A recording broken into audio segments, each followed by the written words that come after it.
Sizzling sisig na may giant pork chop. What? 120 pesos lang to. Wait, there's more. Only gravy, only soup, and only rice na. At ayon sa mga marites, kaka-open lang nito. Halos 1 week pala kaya hindi tayo magpapahuli para matikman ang mga menu nila.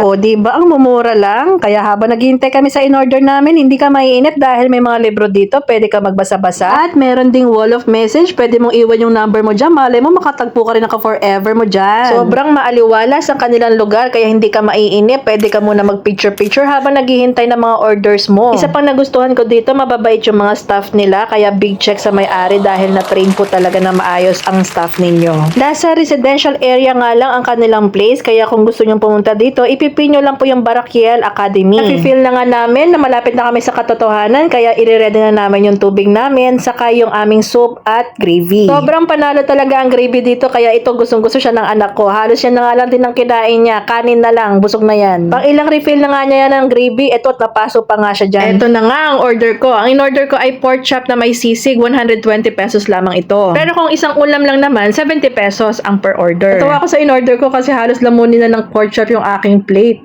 Eto nga't mas malaki pa nga sa mukha ko. Eto ang kanilang sizzling chicken na may mixed vegetables. Ang panganay ko naman ay butter chicken. Sobrang sarap din yan. Ang order ng asawa ko ay sizzling T-bone steak. Matigas nga lang ang kanya kaya nahirapan siyang hiwain. Umorder nga rin pala kami ng sweet and sour pampano. Ito ay 280 pesos per order pero panalo talaga ang lasa niyan. Ito ang kanilang grilled liempo na may Hungarian sausage. Try nyo na rin itong sisig na may chicharong bulaklak at ang kanilang grilled liempo. Siyempre, sa lahat ng kainan, hindi mawawala ang aking sausawan na patis na may sili at kalamansi. Hindi sila mga short order. Ito yung mixed seafood nila at ang kanilang crispy pata. Kaya kung ako sa inyo, itry nyo na rin ito. Located lang sila sa Ana Maria, May Kawayan, Bulacan. Meron din silang FB page, Dig and Chew Food Hub. Yun lamang po. Maraming salamat. Follow for more.